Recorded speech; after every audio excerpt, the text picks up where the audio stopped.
Hey there, welcome. Welcome to Rise and Receive. This is an opportunity in your day to stop whatever you're doing and take a break for yourself to explore how to receive fulfillment in your life by unlearning struggle. So today we're starting a mini series that is focusing on self-worth and confidence, 3 keys to surpass your limits. So I'd love to invite you to just take a moment, whether you're with me live today or come back later and watch the video, and just think about your sense of self-worth, your sense of confidence, and how or where you feel limited in your capacity to feel your worthiness, your self-worth, your value, a sense of peace in your own skin, power, confidence in your own skin. Where do you feel limited? Where would you like to feel, see, and experience something beyond whatever's been holding you back, or where you feel stuck, or where you feel like you just can't get beyond that certain sort of upper limit experience, and just really give yourself permission to let this awareness be here today, because as we move through today's mini training, it'll be that much more relevant to you. And I'm really, this topic to me is so near and dear to my heart. Some of the ideas I'm going to share with you today literally changed my life, and I'm just really looking forward to sharing them with you. So if you don't know me, my name is Sonia Miller. I'm a speaker coach and best-selling author, and I mentor ambitious, goal-oriented people to surpass their limits with ease, speed, and beyond what they've ever imagined possible. And I mean it when I say that. Greater ease, greater speed, and truly beyond what you ever imagined possible.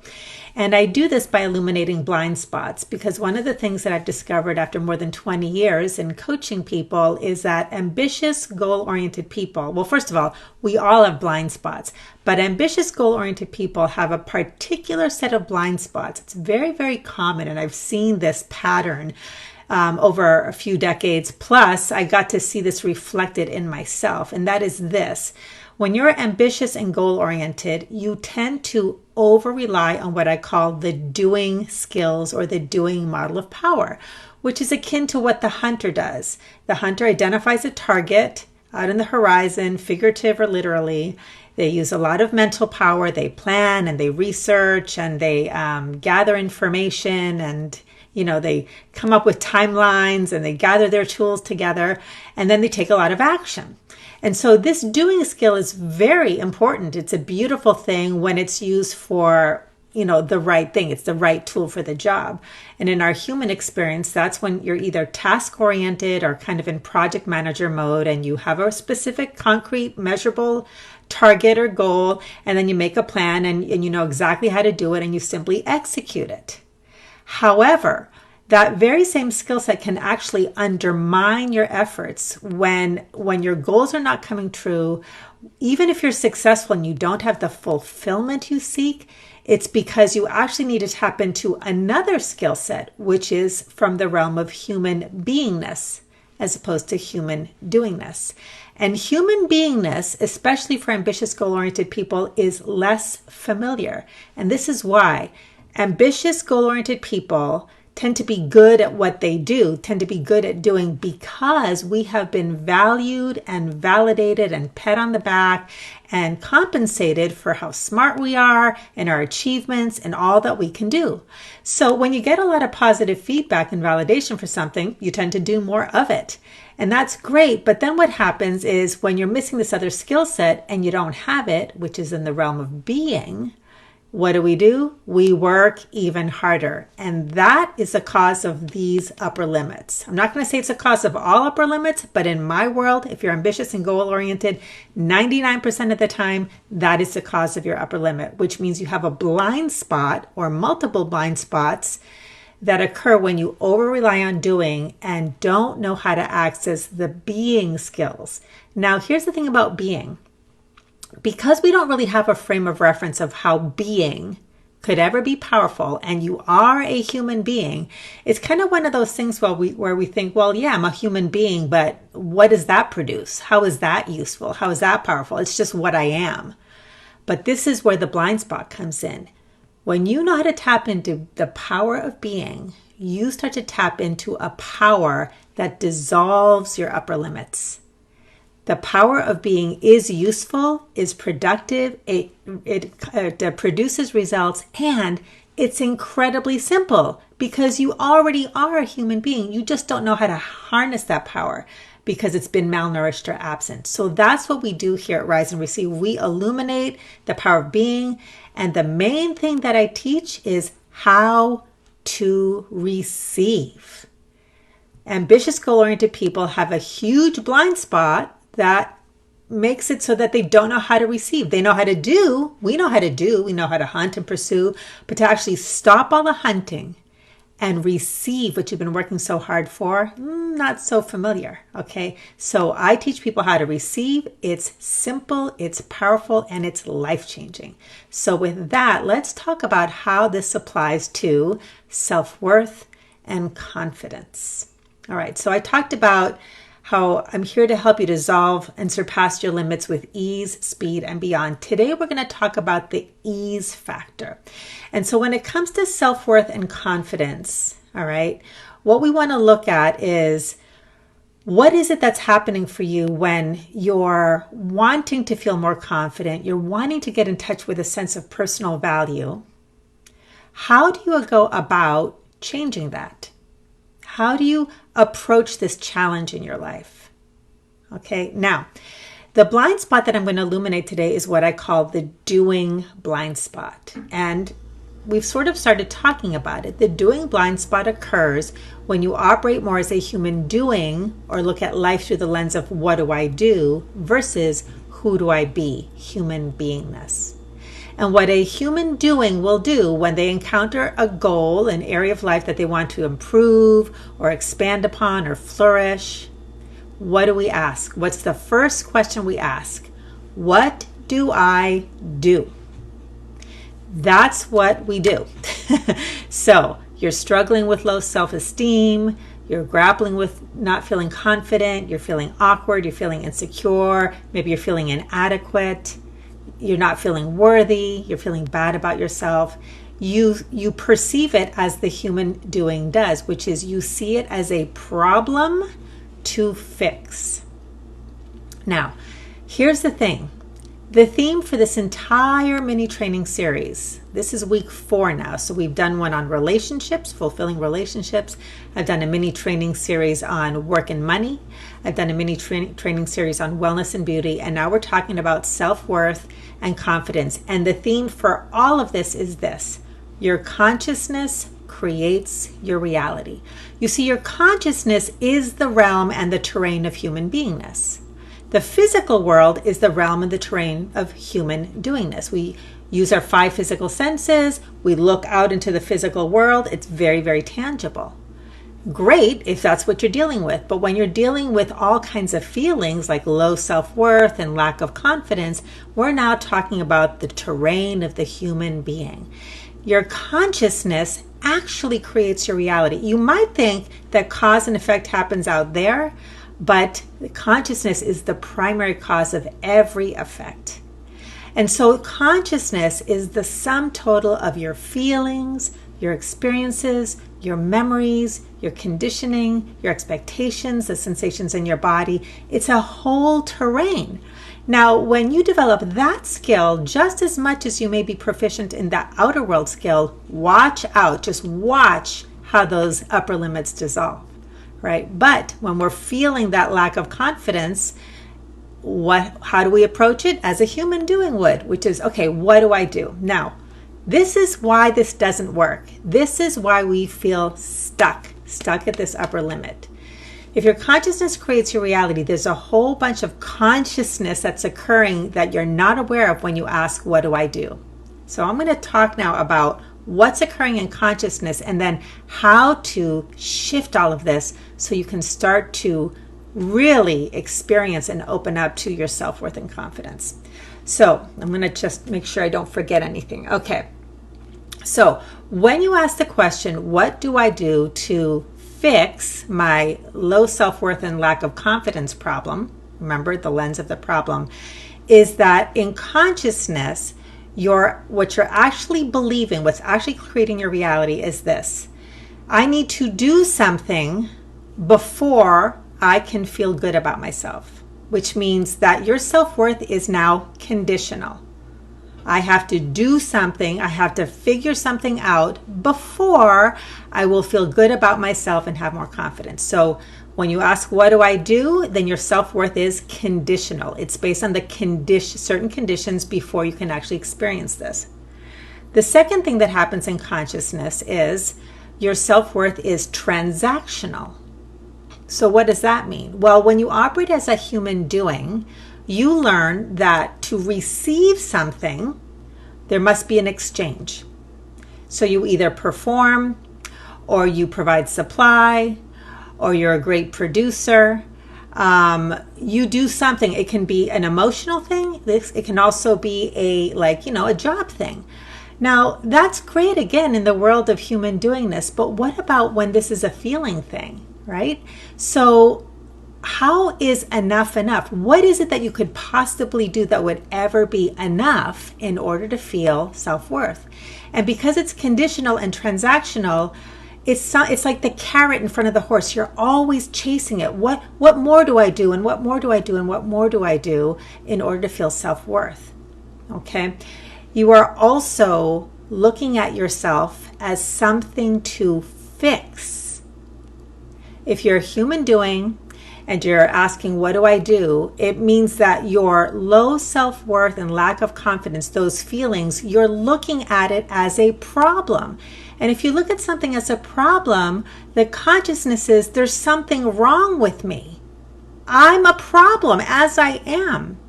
And if you have that consciousness, it doesn't matter what you do, you will eternally see yourself and feel wrong. Like there's something broken, like there's something wrong with you. You cannot do enough to feel your value, to feel your worth, to feel self-confidence. Because and if you don't believe me, look back on your life and look back on things that you have done in the name of feeling confident or better about yourself. You feel good about yourself, you feel that self-value as long as you're performing, as long as everything's going the way you think you should be doing. But the minute that it doesn't go so well or doesn't go according to plan, or you didn't reach that limit, that goal, you're hitting some upper limit, the moment that's in your face, what happens to your self-confidence and worth? Right? It's conditional. So this, what do I do, is the cause of an upper limit issue when it comes to self-confidence and self-worth. I hope this is making sense, and I really would love to hear your comments and questions. If I can't answer them now, I will definitely do that afterwards in the comments section on Facebook and on YouTube. So with this now, let's talk about how to open the flow gates and how to get unstuck and how to have this whole self-worth and confidence issue stop being so hard and move into greater ease. So I'm really excited because I'm going to actually go a little bit deeper with some things that you're not just going to understand this, but you're going to get to practice something right away. So when we shift out of fixing, which is human doing mode, the opportunity we have is to go from fixing yourself or problem solving to nurturing yourself. The solution to all of this is to shift from fixing as if there's something wrong with you to nurturing all that you are, because there is nothing wrong, there's nothing missing. When we operate from human beingness, we operate from the assumption that you are whole and complete right now. There's nothing broken, there's nothing wrong, there's nothing missing. So just to drive it a little bit deeper, think about this, okay? The majestic tree receives from life everything that it needs and probably much of what it wants, although I don't think trees want for anything, and it does nothing. It's not an active doingness, it's an active beingness. It stands there as an invitation in its beauty and even in its gnarly branches and knots that if it had a brain like we did, would probably judge it. But we see just the beauty in all that it is. I always say, you already are all that you seek to be, do, and have. When you operate from that assumption, you already are all that you seek to be, do, and have, then your consciousness is, there's nothing missing. I just get to explore how to have this flourish in my life, how to have it become more of this, how to nurture this, which is then revealed as your manifestations, as opposed to seeking and hunting and trying to fill the hole of what we think is missing and fixing something that we think is broken, right? So the tree, even when you don't see the treeness, is a seed, and it's whole and complete, and it already is all that it seeks to be, do, and have, which is to be a tree fully expressed. How does that tree manifest? Through nurturing. We don't fix the seed, right? When we plant it in the ground and we nurture it and it's not growing, do we fix it? Is there anything broken? No, we nurture it some more. Nurturing. So we're going to go deeper into how this is so powerful, not just for your sense of self-worth and confidence, those feelings you want, but how to actually manifest more of what you want in your life when you actually operate from this consciousness that creates your reality.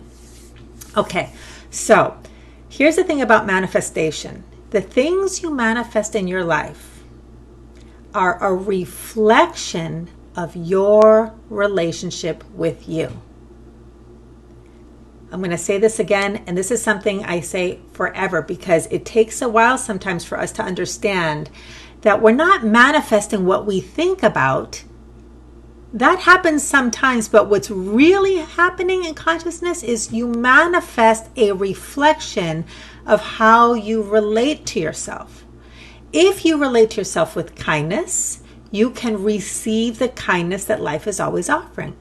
If you relate to yourself as if you're broken or there's something wrong with you, it doesn't matter how much abundance there is in the world. You will only be able to receive anything and everything that gives you evidence or proof of what you believe, that you're broken or somehow not enough. We can only receive as a reflection of how we relate to ourselves. All right? So that's the opportunity for nurturing. So these are the shifts that we can make. When you're in human doing or fixing mode, you will view aspects of yourself as unacceptable. So just think about the areas of your life where you are struggling with self-worth or confidence and the parts of you that you feel are unacceptable. When you're in human doing, you're going to say, what do I do about this? How do I become acceptable?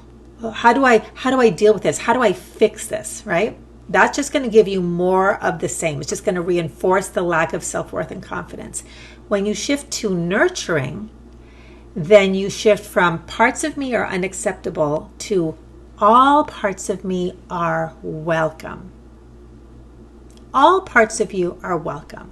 So this is where you can start to practice in your own life. This principle from the Receive Oracle cards, let's see if I can get that. There we go. Is receive everything as sacred. So if this resonates for you, if you're thinking of some parts of you that feel unacceptable, just notice. And here's where we use the human being skill of invitation instead of intention, which is what the human doing does. Invitation, we practice willingness. You can write this down. You can come back and repeat this video and jot things down if you want to. I am willing to discover how I can receive more and better by letting go of the fight. The fight refers to doing battle with these parts of yourself that you think are unacceptable. When you shift to receiving everything as sacred and welcome at home, and that resistance starts to soften, you've just now expanded not only your capacity to receive more of what you want, but you already are whole and complete. So the self-worth that you already are, you get to start to feel it because it can actually move through you as opposed to being repressed and suppressed by being, by fighting it, by fighting those things that you judge and feel are unacceptable. Here's another shift. When we are trying to fix ourselves and operate as a human doing, we will judge aspects of ourselves. And a very common place that we'll judge ourselves is we'll judge our needs and we'll judge our wants. Now, one of the ways that transactional value, remember we talked about that before, transactional value plays out is we learn to become low maintenance, or we think that's better because having any needs is bad. So we become low maintenance and we empty ourselves of our needs.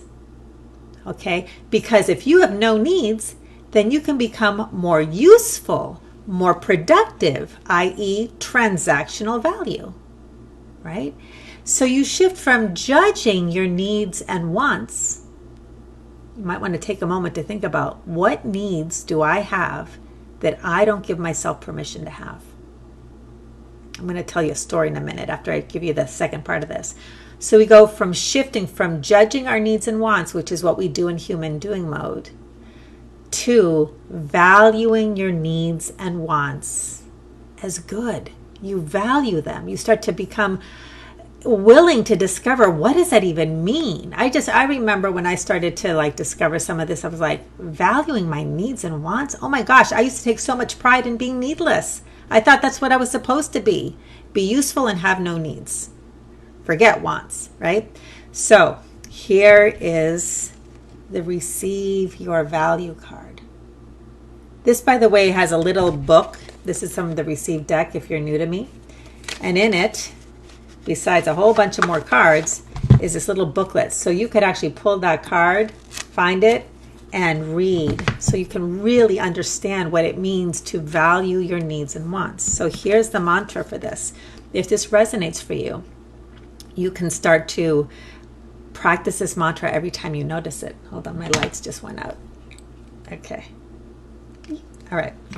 Here's your affirmation. I am willing to believe that my needs and wants are good and valuable. That's the beautiful thing about invitation. You don't have to know how you'll get there. You don't have to understand it with your head. Your consciousness creates your reality. When you place your attention with willingness on what you want versus what you don't want, that becomes an invitation for more of that.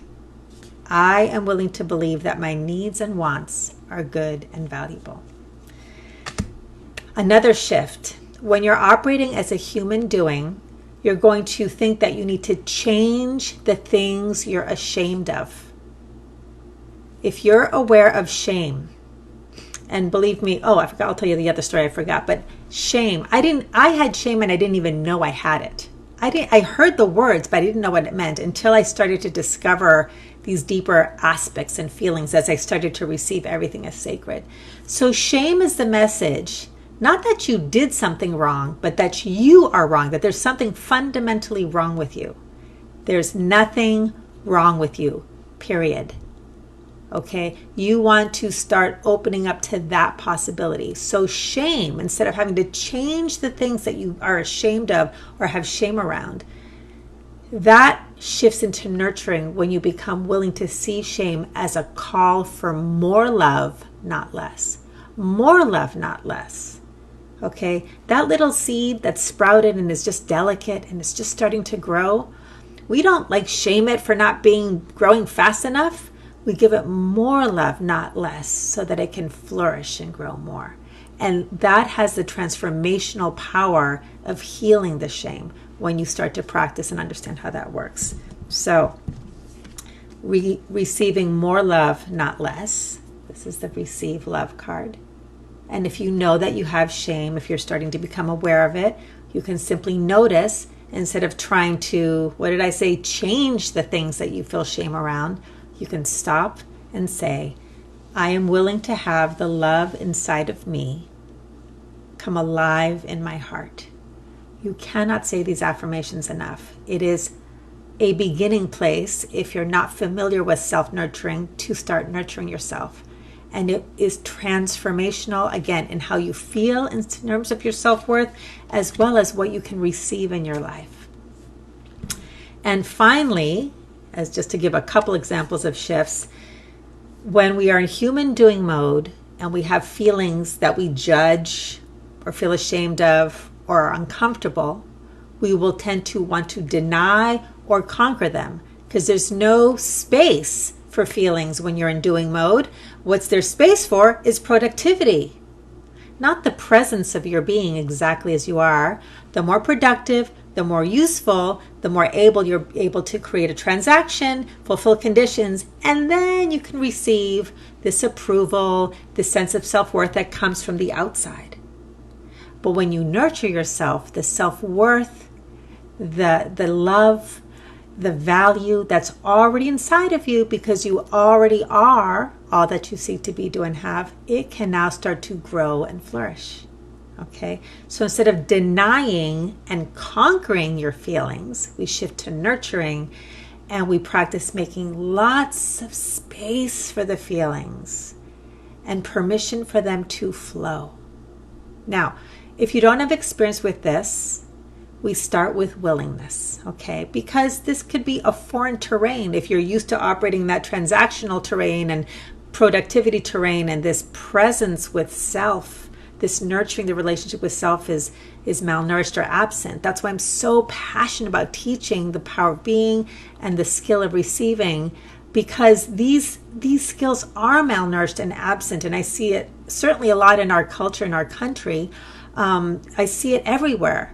Even for people who are healthy, like, I had a lot of health growing up and privilege growing up in my environment and education. But I was an overdoer and an overfunctioner, and I got my sense of value and worth by what I achieved and how smart I was. So there was always this little voice inside of me that had shame. And, I've talked about my eating disorder on the other calls. That was me just not having any room for these feelings. No room, no space, no frame of reference about how to relate to my own feelings and emotions in any sort of healthy way. But it's learnable. That's the beautiful thing. This stuff is learnable. So I said I would tell you a story. I almost forgot, but I think it's really important because it helps this become more tangible for you. So sometimes you don't know that you have shame around feelings or aspects of yourself. And I discovered in my journey, there was a huge epiphany that I had some years ago. And what I discovered was I would feel lonely. And what I didn't realize was how much shame I felt for feeling lonely. So I'd have these feelings that would come up, but they had no space, no permission, and this completely unconscious shaming would happen, which is something like, why do you feel lonely? You've got all these people who love you. You're surrounded by love. You got friends, you got family. Why do you feel lonely? And basically, what's wrong with you? And so the loneliness would persist, and it would try to come up, and I'd squash it down by trying to fix myself, because there must be something wrong with me if I feel lonely. Well, the pain of the loneliness was really at the heart and soul of my eating disorder many years ago. But then it showed up again at different times in my life. And more recently, when it was coming up, it just got stronger and stronger and stronger. And the denial of it was bigger and bigger and bigger, because there was this unconscious shame. But at one point through this process, organic process of receiving and nurturing, and it was not like anyone was really teaching me this stuff, although I did have healers and guides in the process, but I finally heard the voice of nurturing, and it was legitimization and permission to be. And when that became available, the voice I heard was, you have a right to feel lonely sometimes. It's got to be okay that you feel lonely sometimes.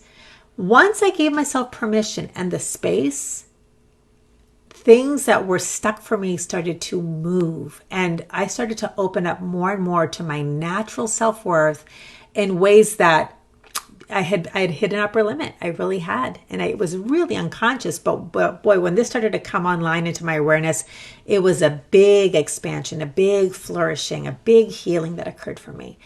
So I tell you that story in the hopes that you can take something away from that and see how it might apply to you. And take this video and see where you can practice shifting from fixing yourself to nurturing yourself. This is one of the most powerful shifts you can make. And like I said, not only will you feel better and better and better, there's a certain homecoming that occurs as you start to move into more nurturing and soften the need to fix yourself, soften the false belief that you need to fix yourself. There's nothing to fix. And here's the beautiful thing. As you feel better, simultaneously what happens is your natural self-worth, because you come factory set, self-worth worthy, complete and valued. There's nothing missing. You may be that, but you feel it as you nurture it. And as you feel your self-worth come online and you come home to yourself, your consciousness is, I am receiving from myself simply because I exist. It's not transactional anymore. I am receiving for no reason at all. I am receiving reasonlessly. I call it reasonless receiving, for no reason, unconditionally, simply because I exist right here, right now. As you relate to yourself, that is what you manifest. And so you start to manifest receiving from life for no reason at all, right here, right now, easily, unconditionally.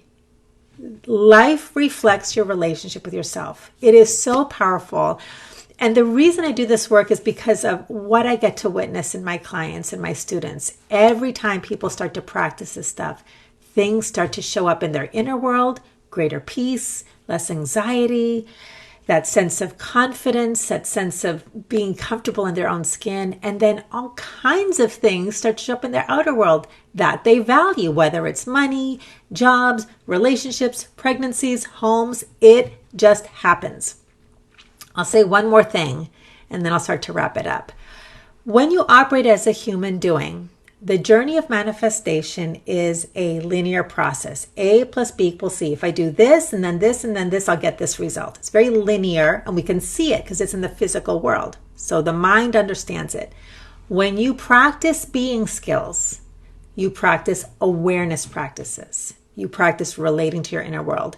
So it's not linear. So you'll practice this thing over here, and then a manifestation will pop up over there.